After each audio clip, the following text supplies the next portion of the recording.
tell these people that you already applied for an apartment? And are we on waiting list? I don't. Can you hear her? I don't know if anyone is there. What? Chucky, come to the door for a second. Oh. What? This We here. Now y'all stop trolling. Y'all hear her. Just let's Can you tell these people you already applied for apartments? Speak up so they can hear you. What? That's Vaughn. Can you tell her you already applied for apartments? Hey, Selena. Hey, all right. And can you tell her you applied for Section 8 too? You understand that? We're doing everything we're supposed to do. Okay? Okay. So please stop playing in my face. Ooh. Anybody else coming up? I don't know what come here, light up this good old cigarette, buddy. Right. This is my last question. What is the hold up as far as with the apartments? Do y'all need something like as far as to show extra income? Because I was about to say it's ways around where people nowadays can make you stubs to show extra income. Because that was my situation when I was trying to move. I didn't have enough income for my apartment, and I met this girl that hooked me up with some stubs to help me move into my apartment. Is that like one of the situations? That's the reason why we're not able to get, because we don't have income. But I'm not doing that what you're suggesting though. I mean, that's one option I know for sure will get you in an apartment. And I also was going to suggest that I don't know where you go, how it goes, but as far as shelters, but I know where I stay at. If you go in the shelter and stay in the shelter for a month, it will help give you an apartment. No, that's what we're in the process of trying to do. Because like I said, I'm going to put my dog up for adoption so we can get into a shelter. Because the one shelter that we was trying to get into, the lady called and was telling us that we can't jump in front of everybody else. There's a waiting list. So and also try places like the YWMCA. I used to do security work there. And the inside and the bottom level is the YMCA, but upstairs it's like a women's shelter. Upstairs it's like an apartment. Everybody have their own room and they just share one bathroom. You even have your own kitchen area. It's stuff like that you can check out too. It's options. It's options out here. Okay, thank you. Teresa, so what did you say? Oh. Was you writing it down or was you... I'm putting it in my phone. You are? Okay. Well, just make sure we're going to stay on track, buddy. And make me go play with you. Alright, so what's next? Anybody else? Shit. So your daughter, you said she's 23, right? Right. Anybody older in the room want to help me out? I have a disability. I'm overweight. So does anybody, because I know you can get a check, does anybody in the home have like a disability or anything? I know I already applied for disability. I'm still waiting for that. Hey, Miss T, I was going to suggest something, but I was going to suggest, push come to shove as far as money. Since she does have a job, she can't get a payday loan. She already tried the loan. She tried to pay that loan already? And she already tried that. Okay. And also, as far as work and getting paid the same day, there's a place called Labor Ready. It's pretty much in almost every city. I've lived in several states. It's called Labor Ready. You go in there, usually you have to get there pretty early because it's like a first come, first serve type thing. If you get there on time, they're going to get you out, sent out somewhere. You go to Labor Ready. You should be able to look it up. They have them in every state. I've lived in about 5 states, and that's my go-to place if I need some extra money. Want to get paid the same day, because you get paid the same day, and you can get your money right out the machine. There's a little ATM machine right up in there that pay you your money out the machine. You ain't got to go cash no check. Okay. He already did one. They gave me resources. Manpower is a very good one. Dixie Staffing, there's a place called Dixie Staffing too. They pay same day as well. I don't know if you have it in your city, but I'm pretty sure labor ready, you definitely probably got it in your city. It's everywhere. You say Dixie staff? Dixie Staffing, DIXIE. And another one that's really going on is Pride Staff.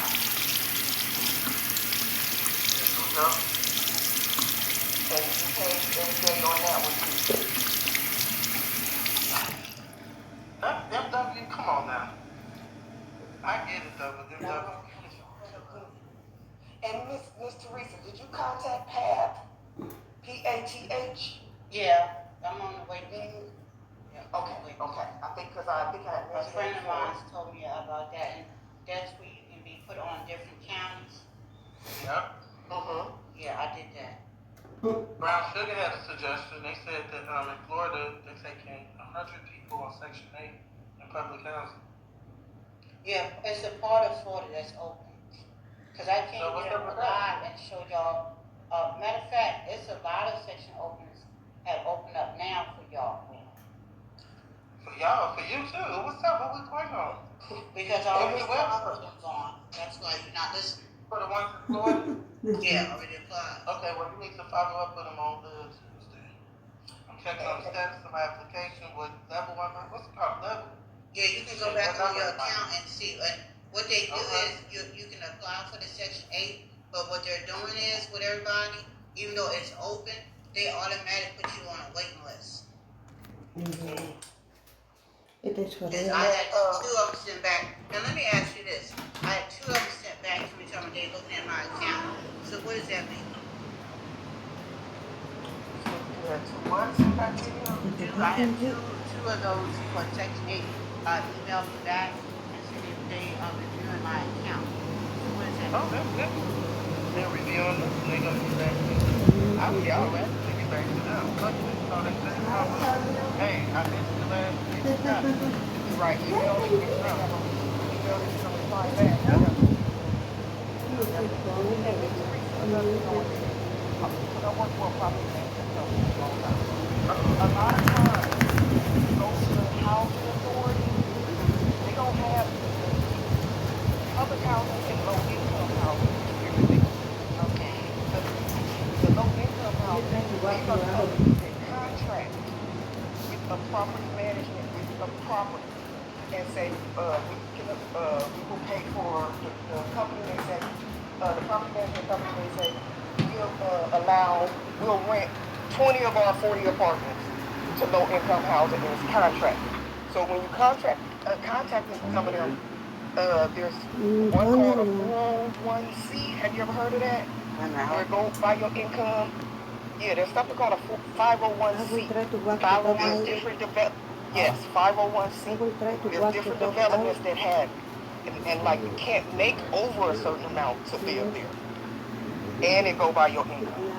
And you also want to just look up a lot of the property management companies and go through them and call them and ask them, do they own buildings where they are doing low income housing?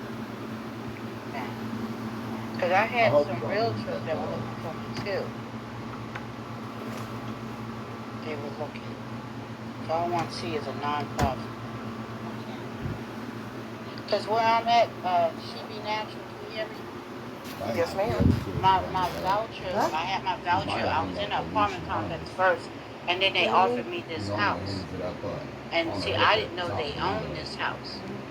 So when they took the voucher, they terminated my service, they terminated the house too, for me to live in. Okay. So now, you understand, right? Yes. So when I explained this to people before, they said I was lying, there's no way they can take the house and take the voucher at the same time.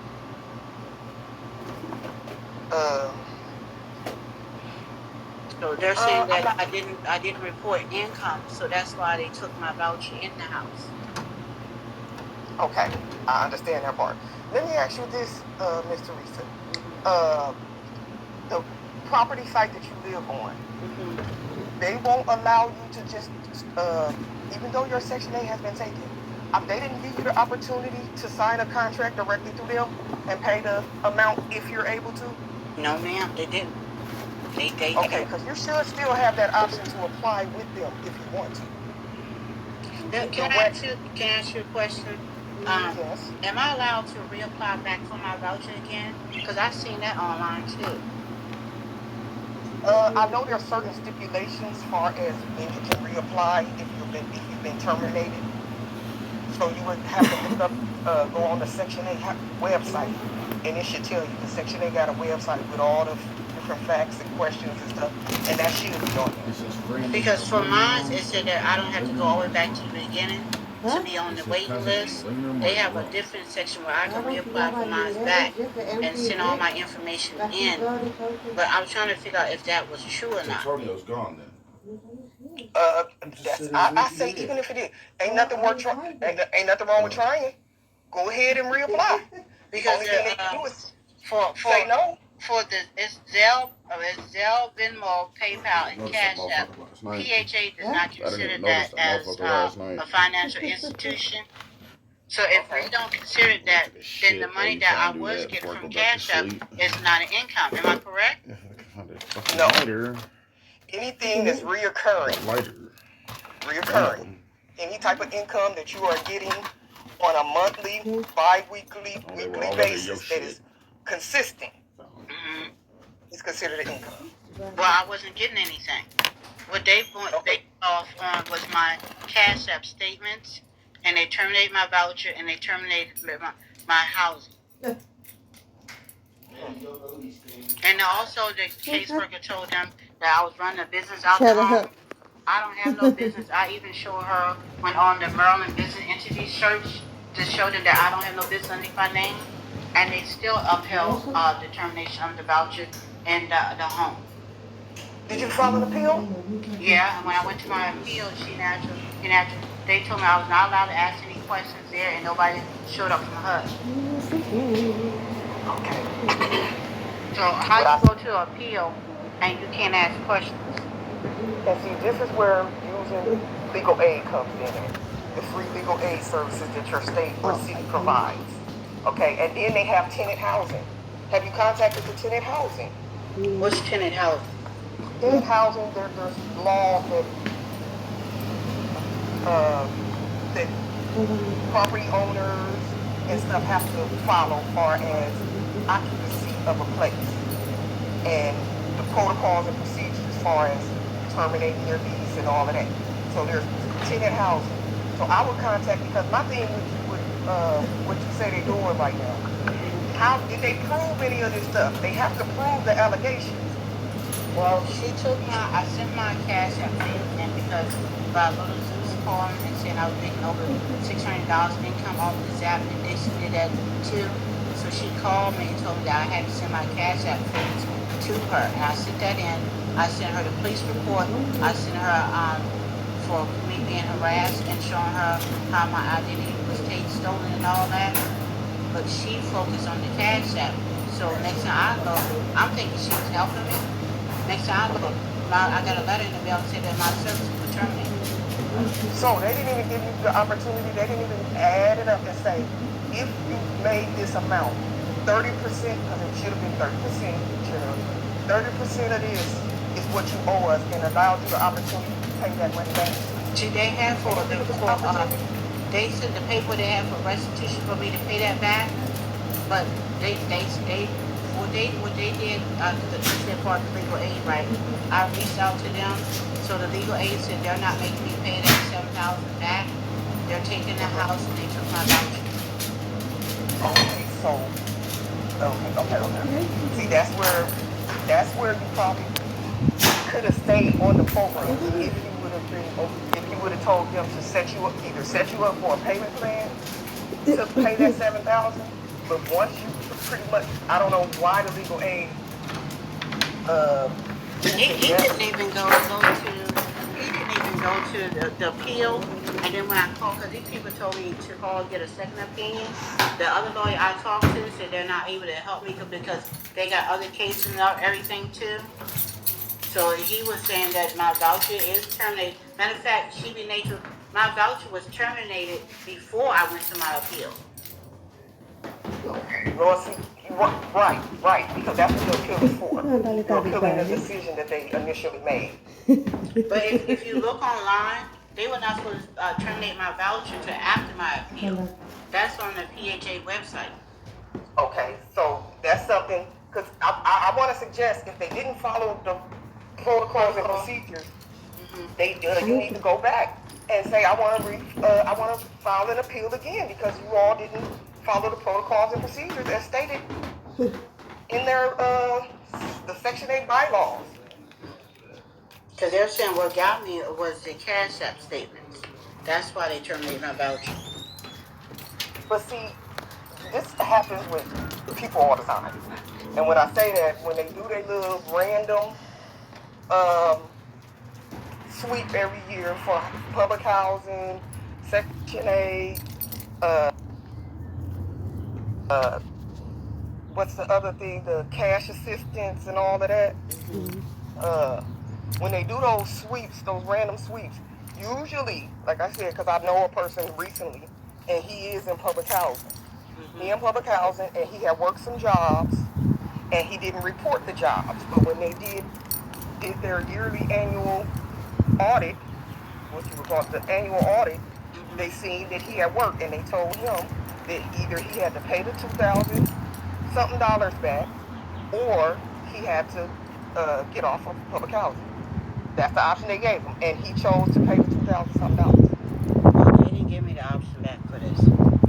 They just went on and took my services. So a lot of people are saying they probably want the house back because this is a 3-bedroom, 3-bathroom, got basement, deck on the back. I'm like you. They should gave me the option to see if we could pay it back. Yes, that's what they should have did. And now, see, legal aid can really kind of.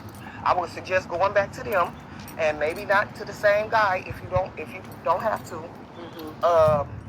and letting them know that the proceedings wasn't held properly. And see, when the legal aid that I had, when I called, they were saying, "Oh no, your case is not closed yet. He hasn't got to the part where he closed your case."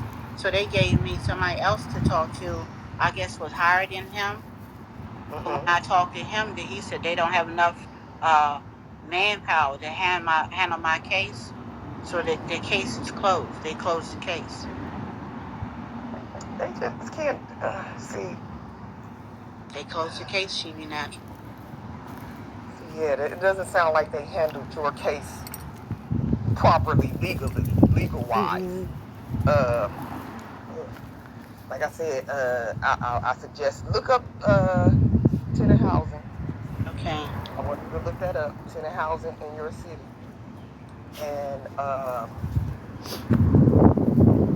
you said you already read over so you pretty much know the appeal procedures and all of that. You already filed an appeal. See, that's now. She be natural. When I emailed my caseworker, because this is my first time ever dealing with this, right? I emailed her and asked her to go to the procedures of the appeal, which I never got that, right? So the legal aid that I had, he told me to ask for my tenant file, right? So I asked her for my tenant file, and she going to email me back and ask me what is that I need out of my tenant file, and tell me that if she made copies, that she will charge me for that. Okay. And I asked her, I said, well, can you just send a PDF form and I'll make my own copies? Next time I look, she emailed me back, telling me, well, can I come into the office? And I'm trying to figure out, like, I for my response to what I told the lawyer, I didn't have a way to get there. They said that's not enough excuse by me not doing that, getting to go to the office. That's why he didn't go no further with this. Well, I don't understand is why she couldn't just PDF me my files. And she used my Facebook page, my like page, as on my like page. That's what she said that I was running a business out of the home. I went to my appeal. Yes, ma'am. When I went to my appeal, I seen a big picture of me and her in my tenant file, and I'm sitting there looking like, why she got that? And she told her supervisor, who ran the appeal, she told me that, well, Miss Gellis has a business called Living Soul, and I'm sitting there looking. I'm like, so that's what she told me when she sent me my paperwork For the 17th? No, she from 17th to the day of the appeal, which was May 5th. She never said what business it was that I had. Right. She just automatically assumed because it was a name Mm-hmm. that it was a business. Mm-hmm. So what they did is because see my page says owner of the groups that I have.